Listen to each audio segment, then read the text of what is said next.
Good morning, everyone. My name is Alex, and welcome to a little mod video for today. Sorry, not doing a lot of farming, actually any.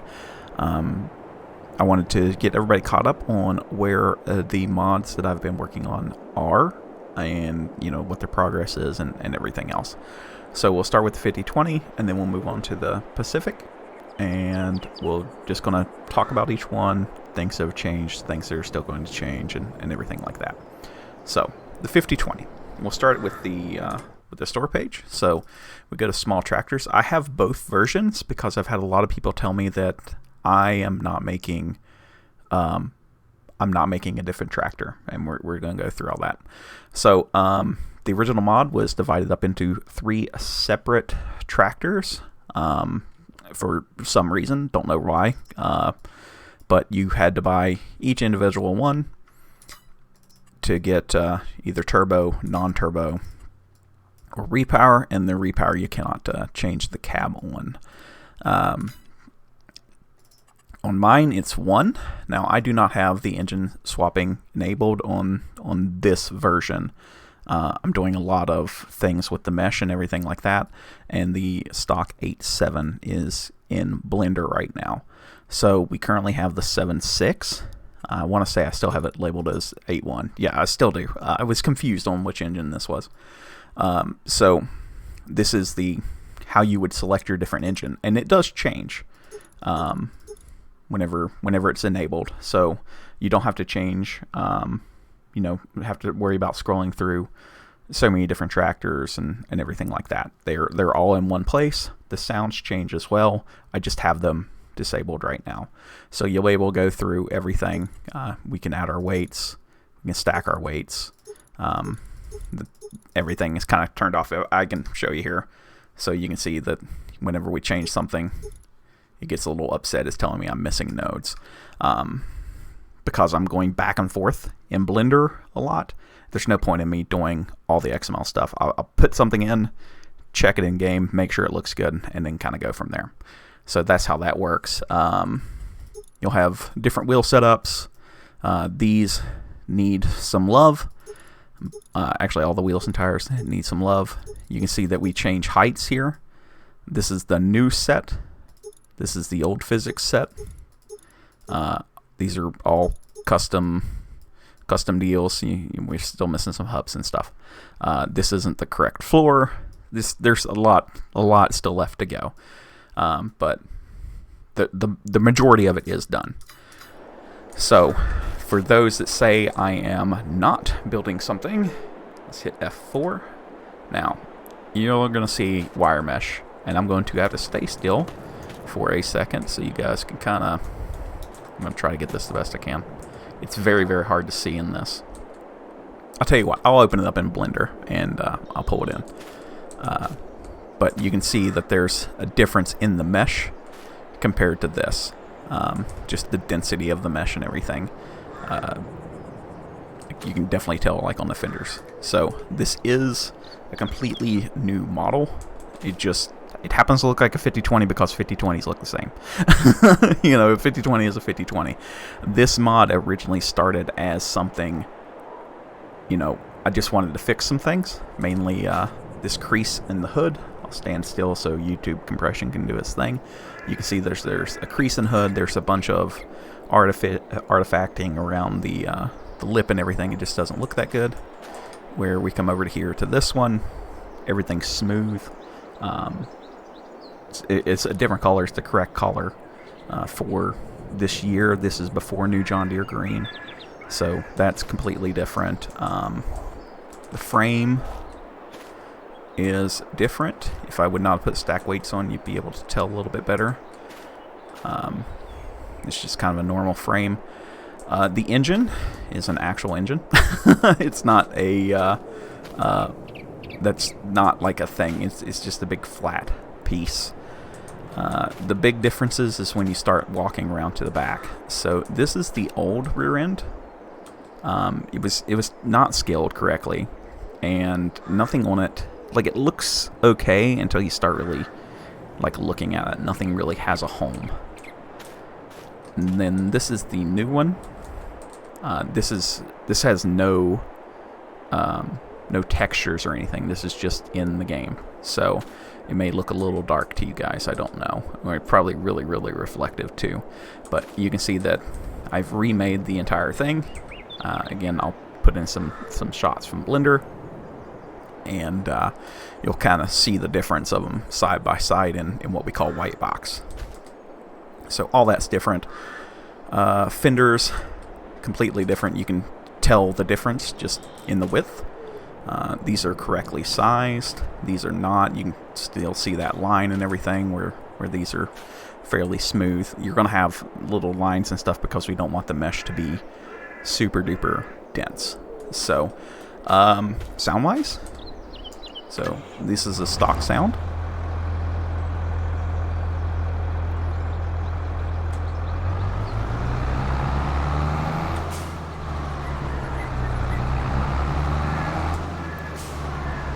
Okay, and I'll bring back up the HUD here so you can see what we have. This RPM limit is at 1800 to 2000. If we hop in this guy, this is what I call the puller special. So it's kind of overdone. You can see we rev all the way out to 2600. This has 400 horsepower, give or take, and it's got that real load. Like, this is not meant to be a farm tractor, and it automatically goes to max rev. So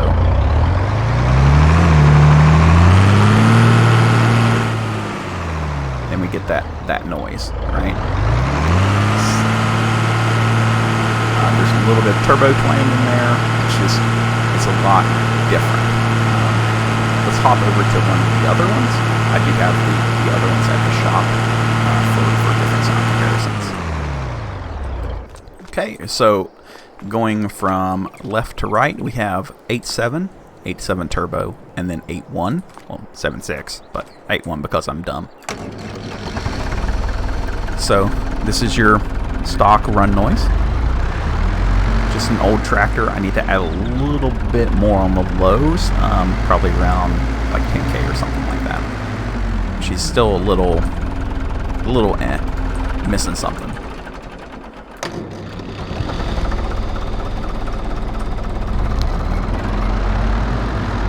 This one's got a little bit more of that turbo noise and a little bit more transmission noise because this is the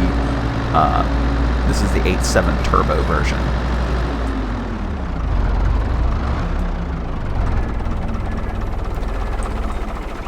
And we have the 8.1.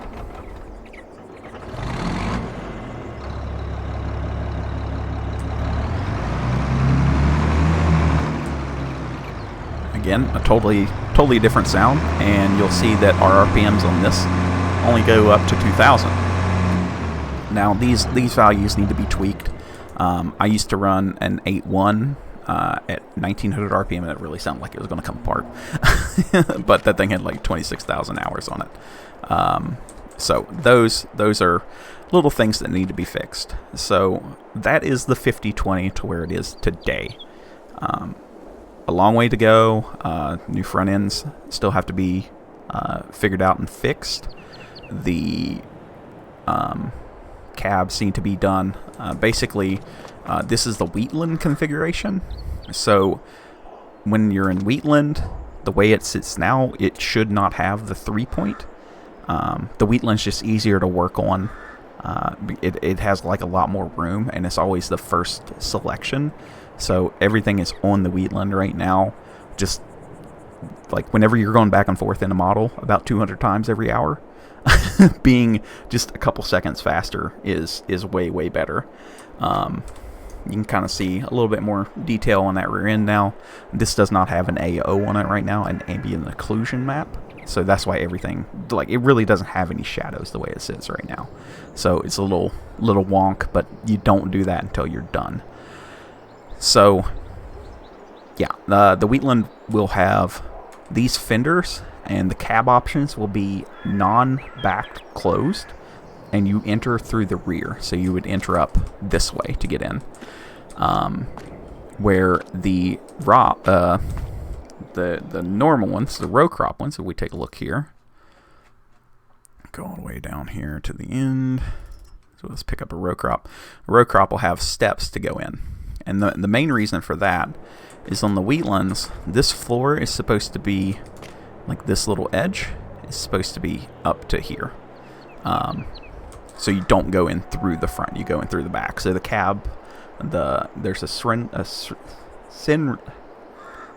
Crenlow, Hinkle, and a Rops, plus a little umbrella that will be going for the Wheatland. The same on the row cropped fendered version of this, but then you'll have the ability to have those closed, and they'll have air conditioning units on top as an option. So that's that's it for the 520. We're at the end of what I can show right now. So hopefully you guys can kind of see what all I've been doing. You know, again, the frame's all different.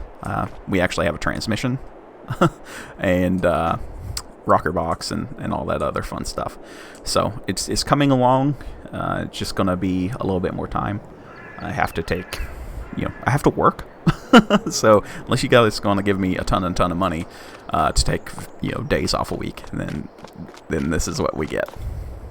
Okay, so the P16 has not changed too awful much. I'm learning a lot from the 5020 project that I'm starting to apply to this one. When I built this model, I built it in Fusion 360, and I did not that's not a good idea. If you're gonna make something for a video game, just do it in Blender, and everything goes a lot faster. Especially like these organic shapes around the fenders, they're so much easier. Where my cab is very, very blocky, but it should be rounded. So part of me thinks I might have to tear this down and redo it, but it's okay. Like I'll figure it out at some point. It may come down to, this is what it is. This is the first thing that I've modeled for a video game. This is what it is, and it needs to be done with it. I'll get it to a state to where I think it looks nice, but it's not going to be perfect. So things that have changed. This is the second style bumper. There'll be 2 styles for this. I'm working on a P12 too, but that's like way off. The P12 will have a fully different kind of bumper. So this one has a front hook. So that pin is an attacher joint. So you're able to use that. Have one without it, but has larger uprights, and you can just basically like a pusher at that point. And the 2 options on the grill are with logo and without logo. Which, if we have to run this as Lizard to get on console, then it will be without the logo. It'll just have the P16 on the side. I don't think they can get me on that, because it's basically the frame width. So, I don't know if I have the lights working right now. Yes. Okay, so we're doing real lights on the lights. So if we were to go here and fast forward my time to, what we say, 2200, and we hit our blinkers again, you can see that they cast a pretty good deal, and they reflect on the cab as well. Now the lights are just the lights right now, so they're not working. But if we go inside, you can kind of see that the light is reflecting off the side of the hood and everything. So that's something I wanted. If you're working these trucks, you're working them 24/7, and just having that little bit of glow come through is really nice. So let's get back into some daylight.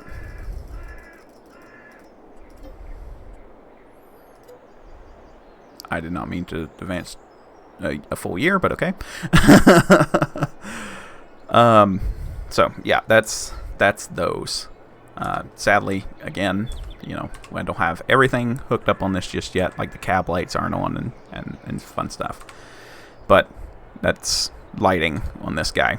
It is what it is for right now. We'll get it fixed. I just want to do some other things. Inside, we have The workings of the first dash. So this truck is actually built off of build number AO 1951, which is a 1986. This dash is not correct for that. I thought that it was. AO 1951 had been retrofitted by Hayes Forest Products in 1995 to have this dash in it. All this stuff is found on pacifictruck.org. So we know like the build number of Snow Runner is T17486, which is a 77, I think, truck. And it would have more of this style dash, but it would have less gauges, and there would be a couple other drop downs, so you might not have air in this. So this is currently the interior where it sits right now. It's very, very bad. So this is I'm not focused on the interior of this. I'm trying to get the working bits correct. You can see we don't have any gauges. The steering wheel is its own thing. It's a little wonky and lopsided. You know, it's one of those things. So I need to learn more about that. The big thing is this trailer with the floating chocks. So making a completely new trailer that's in the same pack is kind of proved to be a little bit of a problem. So I am learning. I'm actually learning a lot. You can tell that this is like extremely early in development. I mean, it has like pass-through hubs and everything's not round, and you know, like the cables are square. Things like that. It doesn't have a hitch, but it's magically hooked up. So the party track here, though, is if we go in here, we're going to unhook. And the thing I need to do is get some attachers back here so we can lift it up. But I'm going to give myself some super strength. And we're going to turn back on the HUD. If we take this guy and we pick him up, and you'll do this with a front loader. So we place him up there. Let me turn off my super strength again. So we place this guy up there. It's sitting pretty good in the rest. It needs a little bit of adjustment. I literally got this working today. And we come into here. Come into here. And we go outside and we hit connect. We set in our rests, and the trailer is connected up top. So it does not come off like that. So you would load up, you know, if you're coming back up the hill or whatnot. So this does not have the front bunk on. The front bunk needs to be done so I can size the rest of the trailer. The truck's sized correctly, but I don't have a way to do the bunks just yet. So whenever you get to where you're at, you disconnect, come back here, grab the little feller with a front loader, pop him down on the ground, get hooked up, and get loaded up, and again you'll have the bunk up on the back of the truck.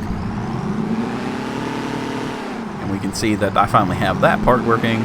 We did a stream maybe a month or so ago, and I couldn't even get the truck physics or the trailer physics to work for whatever reason. There was some odd hexadecimal foolery going around with what this thing was. So yeah, still got custom engine sounds. This is the Allison 6061 6-speed version. If we go back inside, we can see that we've got the stand for that, and you still have a clutch with that. So you slot it into whatever gear and let it out. And it's basically like it's automatic-ish. So you just let it out, and then you're just kind of in that gear. There's also a Spicer 5+4, which would be a 5-speed main box and a 4-speed auxiliary. That will be in here as an option for the different motor, which is not something that we've talked about. So if I get out here, actually, if I turn this thing off because it's very, very loud for a two-stroke. The motor is a 12V71 and it's currently in its N configuration. The N will have just 2 intake pipes going over to these air cleaners and then straight pipes to these 2 exhausts. Now, you could get a 12V71T, which is a single turbo unit, so that'll have pipes going up to the turbo, then pipes going directly in. There was no aftercooling or intercooling, however you want to say it, on the 12V71T in this truck. There was no place to put the aftercooler. It would have to go in front of the radiator, or there's just no room for it in this style of truck. The third option choice will be either a Cummins KTA or a Cat C18. I'm really leaning towards the C18 as a modern engine configuration. And that'll be paired with the 6-speed as well. So the lowest power truck, or not the lowest, but you get the 6061 in this truck. The turbo one gets a 5+4, and we'll go back to the automatic and with whatever the modern engine is. I might give it, some kind of other trans. So that's the engine side of things. All this is being reworked. There will be an engine configuration. The reason I started on this again is because I need the 8V71, which is this with 4 cylinders cut off of it, for the 5020 as the Kinsey special. No, I didn't forget about you on that. You thought I did, but I didn't. And the exhaust will change and all that fun stuff. So yeah, that's where I am at on current projects.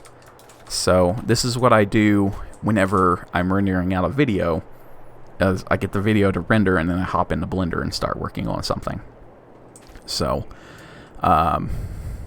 rear wheels need reworked. I really don't like them after looking at them for 30 hours. They're kind of bad. So yeah, hopefully you guys enjoyed this update. As we go forward, I need to extend these out. They're not long enough.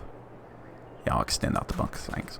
But yeah, hopefully you guys get some insight on why sometimes I don't have things and other times I do have things and all that fun stuff, because I do try to do very, very many different things all at one time.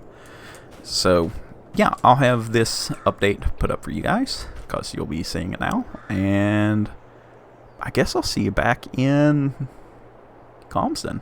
That should be the next episode after this. So you guys have a wonderful rest of your day. Sorry this one was so short, but it be what it be, I guess. And we'll see you in the next one. Bye for now.